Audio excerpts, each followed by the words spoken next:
to the High Vibe Show, living the high vibe life with me, your host, Elisa V, and together with my guests, experts in the art of living in a state of high vibration, we have got an amazing show for you today. My passion is to educate and inspire you to raise your frequency to a high vibrational state. Whether you're an awakened soul to the power of your own consciousness as a light being, or you're new to this spiritual path of expansion and growth, which is made possible through vibrating at a high level, you are in the right place.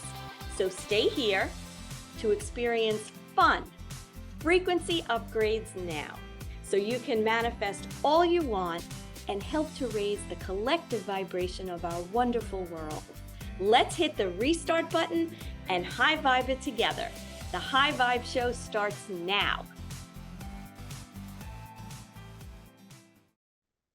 Hello, everyone, and welcome to the High Vibe Show. I'm your host, Elisa V, the Queen of High Vibe, and you're in the right place if you're looking to raise your frequency.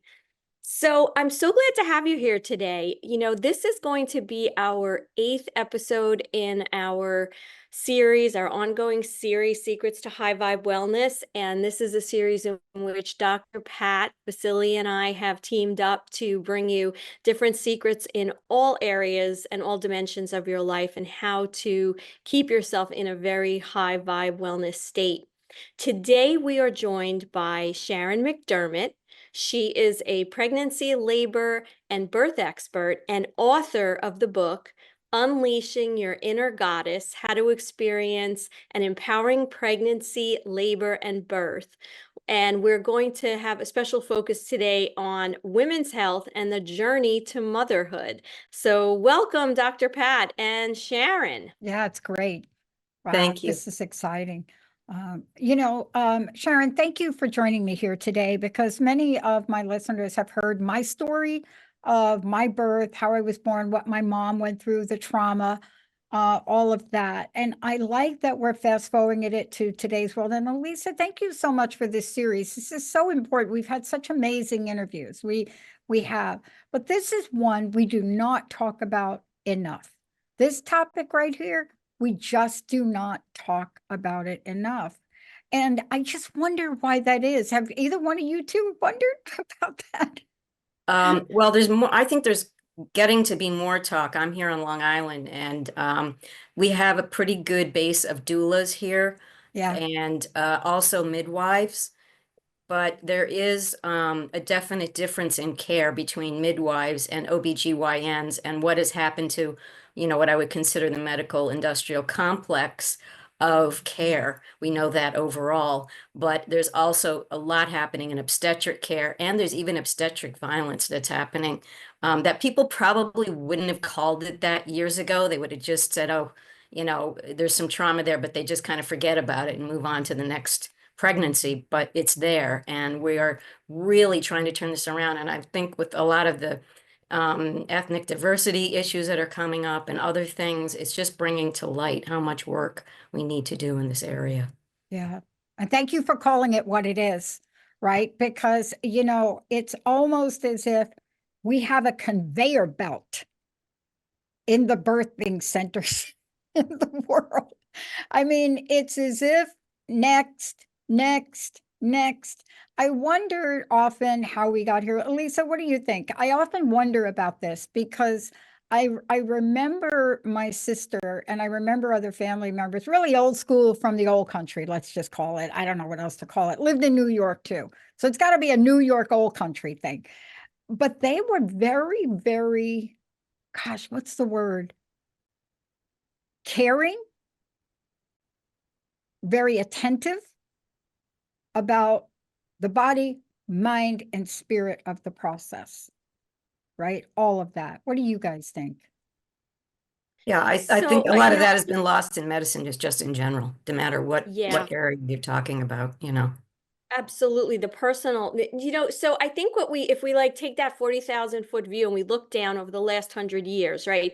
It's just been across the board. I mean, I remembered, I'm sure you ladies remember, getting sick when I was younger, and my mom would call the doctor and he'd come over and he had his bag, and it was just a very personal relationship. And we just morphed into this very factory-like, impersonal, you have 10 minutes to tell your whole life story in a doctor's office, and that's all you get. And, it's just lost something. So now when we move it into women's health and we move it into the whole area of pregnancy and labor and birth, I think, like, I remember my grandmother, my dad's mom, had told me that, she gave birth in the house, and that was very normal and very natural. Well, cut to, I have a cousin who's a contemporary of mine, and she did the same thing. But, there's so much more fear that I think, to keep us in step with what the medical industrial complex has wanted us to do and wanted to take control. And,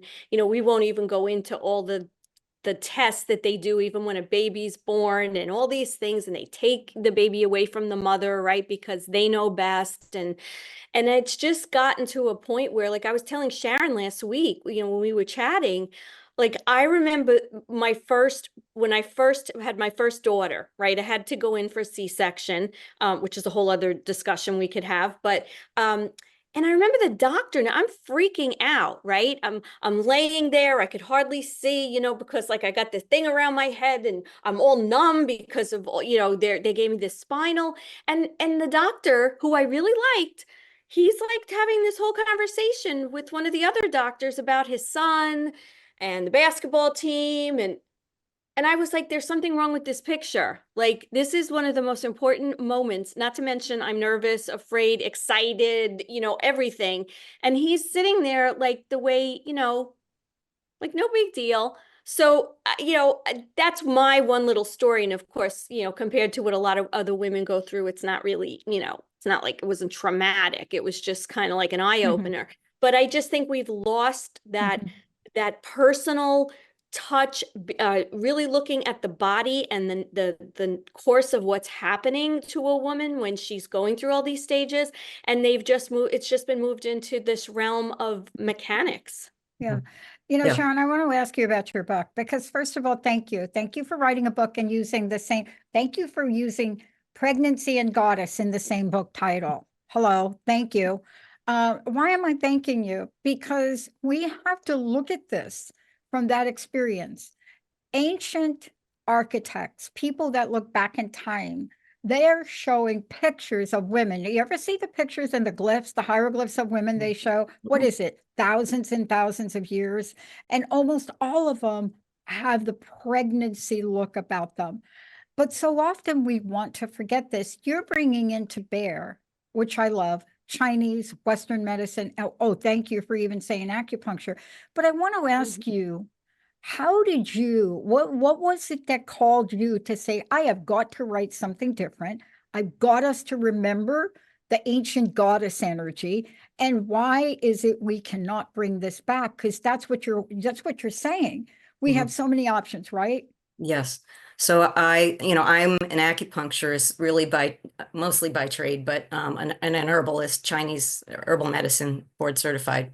There's no licensure for that. But I was treating, and I still am treating, women who have fertility issues. So they're coming to me trying to get pregnant, or they have other issues with their menstrual cycle. And also on the other end, women who are transitioning into menopause, or they might be perimenopausal. But many women who are coming to me were not sounding very confident, even in their pregnancy. They would try to do birthing plans, and some of the doctors would poo-poo it and say, well, what do you need that for? Because, hey, we don't know what's going to happen. But it's not. It's more of a birthing rights kind of thing. You're trying to figure out what I want and what I really don't want and how much I can help advocate. So in between all of that, I did become a doula, and I didn't even practice for a while. And then I went back and got my doula certification again. And when I started doing the doula work is when it opened my eyes when I was in the hospital to seeing what was really going on. and that there was a lot of intervention going on that I thought maybe should or shouldn't be happening. But I couldn't really tell because I don't know all the medical things that were going on. But I just saw that the women were afraid. Some women were good. They were strong. They were able to handle it. But that kind of was the thing that prompted me to write this book about, well, how can I help women feel more confident and in their goddess energy, which is really about being a woman and the feminine aspects, and that we have this really special capability of creating other human beings. Now, women make choices that they can or will not, decide to do that on some level, but it's a kind of a power that I feel in a lot of ways is being taken away. And of course, we see what's happening now with reproductive rights really being squashed down. So it's just all kind of came together. And right when I was finishing the book, they overturned the Dobbs decision, on you know on conception and whether or not you can keep that life or not. Yeah. So all of that just seemed to come together, and I wanted to put things in there that women could ask questions because they didn't seem as informed about things like, what kind of doctor is this? What is a midwife versus an OB? They definitely, a lot of people do not understand midwifery at all. No. And they're very highly trained people. Of course, they don't do surgeries, but they do a lot more woman-centered Mm. work. And other people that, they may be calling on. Also, what type of procedures, like you're saying, there's a lot of procedures out there, and they don't know the language. They don't understand what it is that's happening to them. One of the biggest ones is membrane sweeps, and like they just do it regularly now in the offices, anywhere from 36, 37, 38 weeks, not 36, more like 37, 38, maybe 39 weeks, to like get things going. So it's all about getting things going as opposed to just letting the woman's body do its natural process. And so Yeah. that's why I also stuck in the archetypes of the goddesses Thank to you. show that we have these attributes. We are strong. We can make these decisions. We're women in time. I also put some biblical things in there. Um, So, of women who existed and were actually the matriarchs of their society. So it's only changed, I guess, I suppose, in the last 1,000 years or so that we have more of this patriarchal society, maybe a little longer than that. But that being said, we can take that back, and uh, that's what we should be doing, and we should be standing up. And also, there's a yeah. lot of stuff that has been considered protocols in hospitals that aren't actually based on really good science. And things like, I just had a case where this woman, they told her the baby on the last sonogram was looking too big.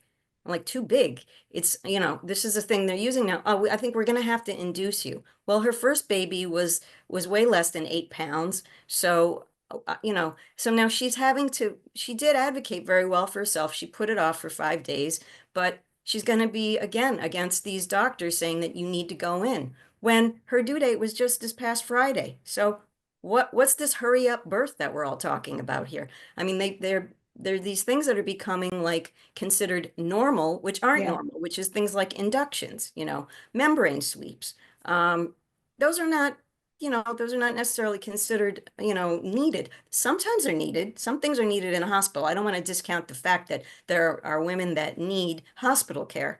But women have just been so, basically brainwashed into believing that they can't do any of this themselves, Yeah. that, and they're too afraid. Yeah. And so that's where I'm trying to turn the clock Well, back. I I'll know it's tell a you, you said big three deal. things, and then I know we've got to go to a break, but you said three things I want to follow up with you on when we come back. I love that you put the archetypes in the book. Why? Yeah. Because it's innate. Goddess archetypes are part of our DNA, whether you know it or not. They're part of it. Now, many people, I've had so many debates. I've been on so many panels with my friends and my colleagues about this from different spiritual perspectives. And I always turn to them and say, hold on. Don't you think Mother Mary was considered a goddess of sorts? And so this spans religion and dogma. It really goes out to the point. But here's something that I think is so important. And this has been the misunderstanding of the decade right now. When we argue for pro-life or pro-choice, they're so black and that is such a black and white agenda. Mhm. And it's the gray area that people like me fought for, right? It's that gray area where I can choose whether I want a doula or not in my pregnancy, right? And I Mhm. think what we're talking about here is if people knew more, especially about some of the things you do, acupuncture, cupping, these are the things.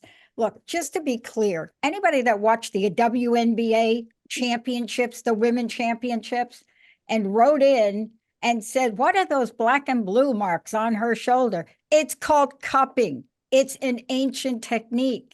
And you see, these are the things that I want to make sure we talk about today. Elisa, I know we got to go to break, right? And when Mhm. we come Yeah. back, you know, having a child, right, is such a blessing. And we've industrialized it.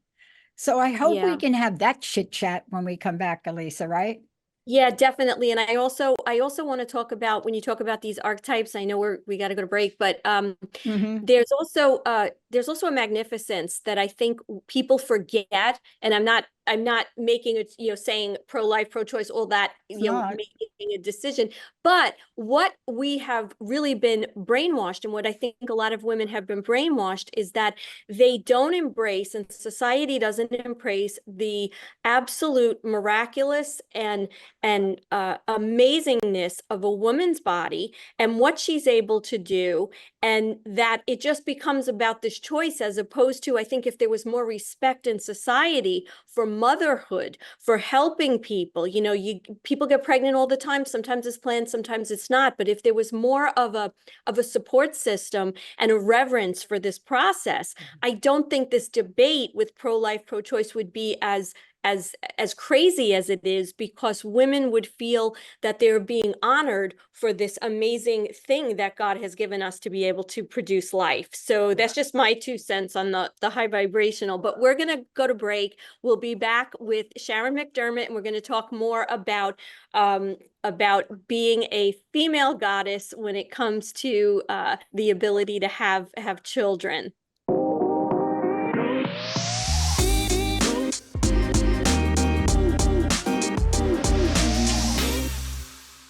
Yahoo News is calling Impact Health Sharing the disruptor in the $4.6 trillion healthcare system. That's right, full medical freedom. Choice of doctors, clinics, all the medical bills are reduced to fair market value, which is amazing. And the premiums are 30 to 72% cheaper than their competitors. So just call 844-275-1056 and use High Vibe for a free quote. She is the author of the book Unleashing Your Inner Goddess: How to Experience an Empowering Pregnancy, Labor, and Birth. So I'd like to continue what we were talking about a little bit, when it comes to, Dr. Pat. We were kind of going down the road of the way the medical industry kind of turns everything into a very, I guess, mechanical Well, it's way of doing things. vibrationally related. I mean, it's vibrationally Yeah, and it related, goes right? against who we are, right? As women, our bodies, the process. So Yeah, Sharon, can you talk to that a little bit? yeah. And we're not Um, bad mouthing let's just be very clear No, here, because I think, Sharon, you said it before. W- There are things in medicine that are miraculous. What we have to absolutely. remember is there are other things that have been used for centuries, decades, over and over again. And what a great reminder to remember the vibrational, set point for all this, Sharon. we have it in ourselves. But what happens is so I'm going to talk a little bit about the sympathetic and the parasympathetic system and what's happening with women. So sympathetic, that's the thing that we need in our nervous system to alert us to danger, right? So that's that flight and fright response that we have.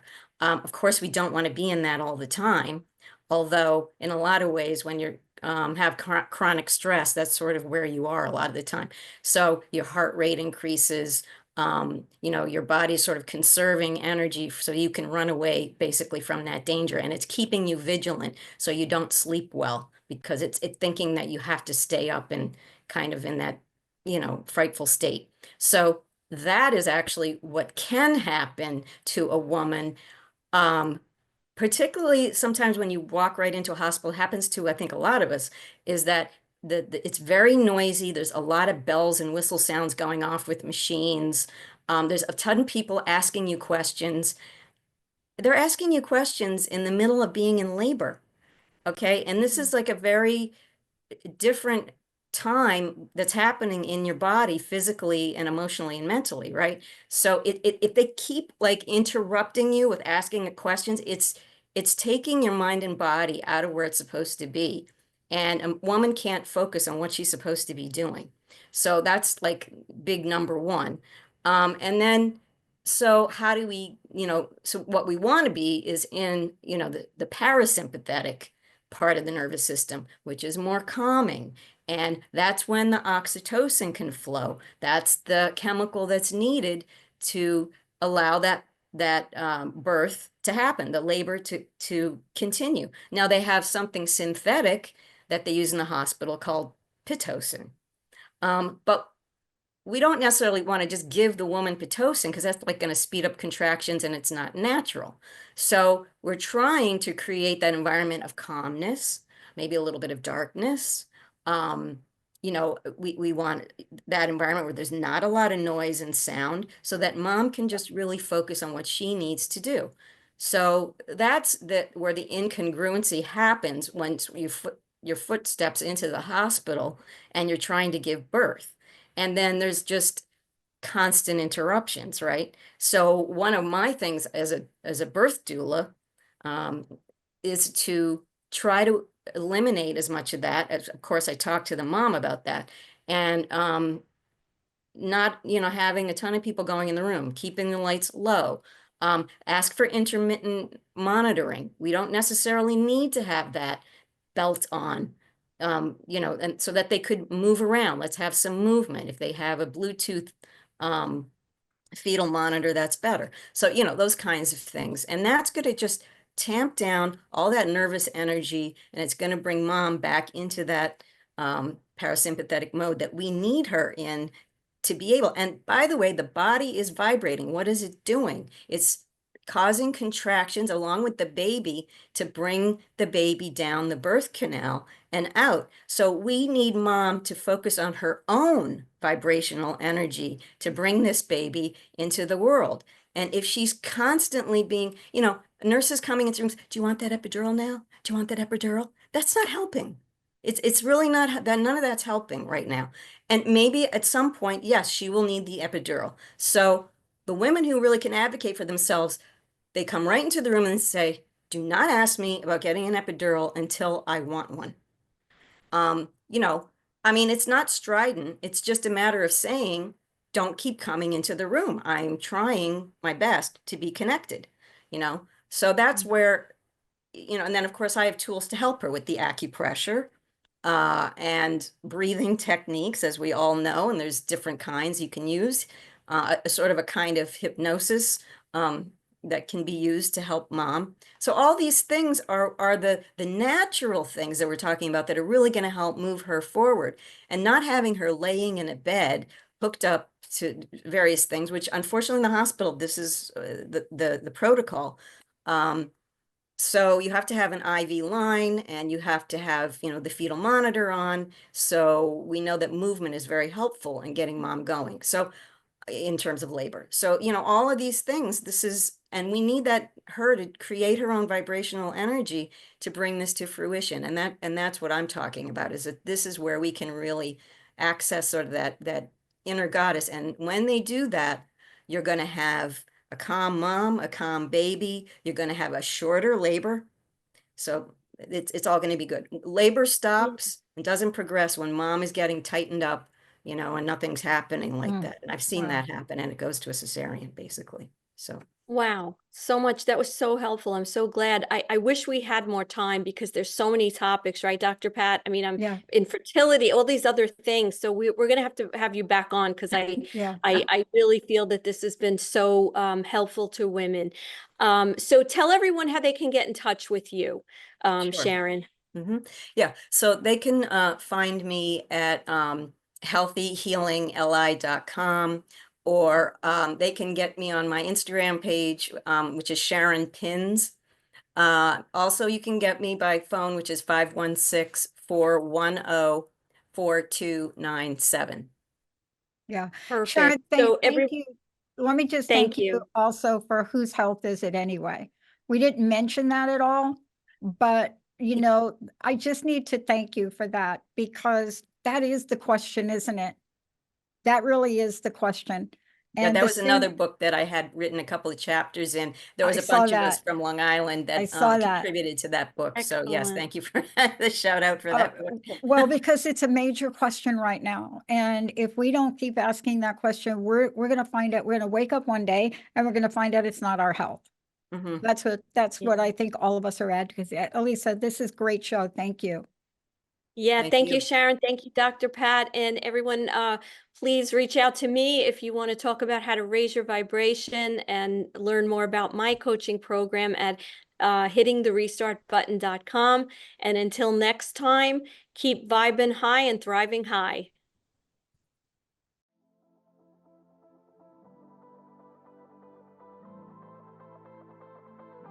You've been listening to The High Vibe Show, living the high vibe life. I'm your host, Elisa V, the Queen of High Vibe.